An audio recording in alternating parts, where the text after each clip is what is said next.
We still backed them. Obviously, that backfired on us 20 years later. We know that. But that's the same thing, in my opinion, that is going on with the cartels in Mexico. It's less about like the drugs and the cartels themselves and more about the politics that they support. We still backed them. Obviously, that backfired on us 20 years later. We know that.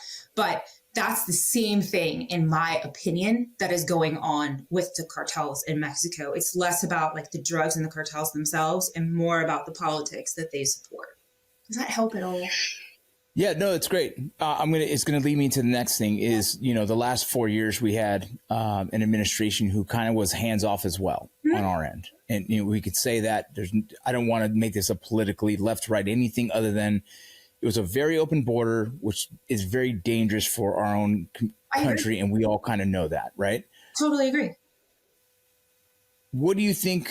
And this is more just of a question of your experience. And again, is, now we have an administration that is shutting down the border, right? And so to me, it feels like the right choice. But then this ripple effect goes downward into the cartel side of things. And I'm curious to see what happens there. But then it starts to raise the question, like, was there some kind of agreement plan? And I don't want to be conspiracy by any means, but it just feels very odd that the cartels have been able to kind of run wild however they wanted to, and now they can't. I think we're going to run into some backlash to that at some point, which is okay. But for 4 years, we just allowed it to flow, and it almost feels like, does that mean there was some kind of partnership in the sense? That's a very crazy question, but I'm very curious to know what you think, in the sense of like, we went from almost no rules to now we definitely have, repercussions for their actions.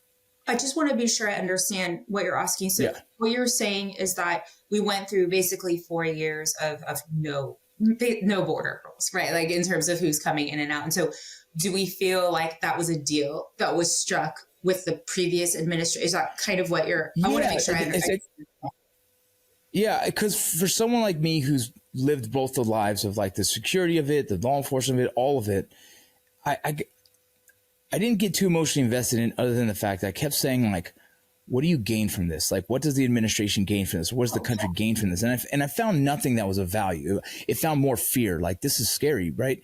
And so then I'm like, well, if none of us gain from it, the higher ups, do they gain from it? Is there someone in this decision making train gain value, whether financially or corruption? I don't know, but that's I couldn't come up with an idea. So then it felt like there's something odd to me about that. And I don't think that's a CIA thing. I think it's above that. I think there's something weird about not putting up some boundaries that directly help and assist almost the cartel in action.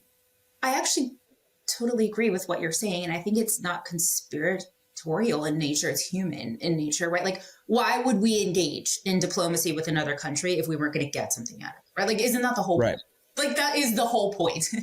And I do agree with you, again, not absolving the CIA, but I do think it's way bigger than that. No offense to the CIA. I do think immigration and border policy it is political, right? Because different politicians make different rules and deals depending on what they do and don't support. I actually fully agree that the past 4 years under the previous administration, how we treated the border was unacceptable, like full stop. Full stop. And it was sort of this like open field day, right? On people and terrorist drugs, whatever, coming through. And that is hugely problematic. I think that what we probably got out of it had to most likely do with goods, services, and lowered tariffs and taxes on our goods as a result of that, because I think money talks, right? And so I think from our perspective, again, I don't know. I obviously didn't work in the Biden administration. I have no idea how they would have benefited from that. But that, to me, is where it always goes back to, is did they then in turn make financial policies that we, the US, benefited from as a result of that? But then I think as like a responsible leader, you need to take a step back and be like, okay, maybe we need to meet in the middle here so that it's not this like free for all. Because I think we had veered too far over. I personally think it was financial, what we were getting out of them. this sounds like callous to say, but I'll just be honest. We don't necessarily need intelligence from the Mexicans regarding, terrorism, national security, all of those things. They're not a country that we typically rely on. There are other Latin American countries that are actually better at it that we rely on. So I don't think it was to get, this free access of information. If it was Saudi Arabia, yeah, perhaps, but it's not. And so I think it had to do with stuff and money. That's what I think. Yeah. It was, I just couldn't put my finger on it. And normally, like, I feel like I'm a very level thinker on this whole subject. And I kept thinking, like, I don't understand what the purposes of this. I don't see it. It didn't make sense. Mm-hmm. And so it's just confusing. So now moving forward, we have this very strict, border policy, which I think is important. We have some leaders in certain places that are very strict on this subject. We're going after the cartel. What are your thoughts on the potential? And again, I know this is now just pure opinion, right? Okay. But someone who is, look, you're in the space of the government for so many years. I think you kind of have a pulse on what the thought process might be. But what are your thoughts on us having potentially our special operations going into the country and potentially helping dismantle the cartel? You've done this in Iraq and Afghanistan. You know what that looks like. Mm-hmm. I've done it firsthand as well. I know what that looks like. What are your thoughts on that going into Mexico? Is it do you believe it's a good decision or bad decision?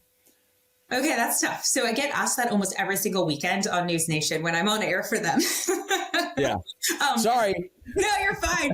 And I actually was on with, I don't know if you guys know General Wesley Clark. I was on with him. And I think he and I actually both, I don't know, completely agreed, but somewhat agreed that if we ever go in, if we do, it needs to be special ops, right? It cannot be, or CIA Special Activities Division. We are not going in there, full army troops. That's not what's happening.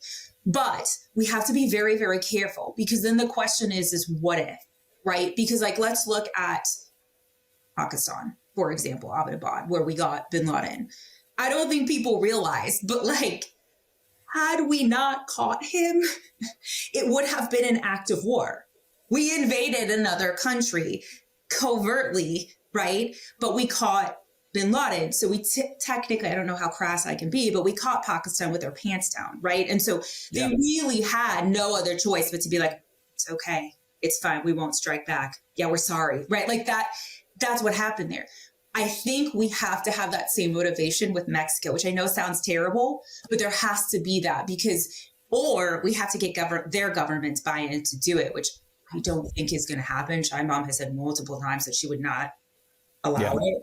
I don't know if she's going to change her mind. But if we go in without her buy-in at all, right? If we go in special forces, the SEALs, whomever we're going to use to do that combination, there has to be this gotcha, almost like we got with bin Laden, because that was our bargaining chip to Pakistan and really the rest of the Arab nations, that this was not an act of war. You harbored bin Laden. What are you going to say about that? So I think that's how that has to look in Mexico. Does that make sense? Yeah. I've had several guests that believe that there has been in the past, 5 years, several covert operations that has already happened in Mexico. Would you agree to that? Yeah. I would agree to that. I think that they've probably been done well, or to be honest with you, we don't know how much the Mexican government was okay with it, right?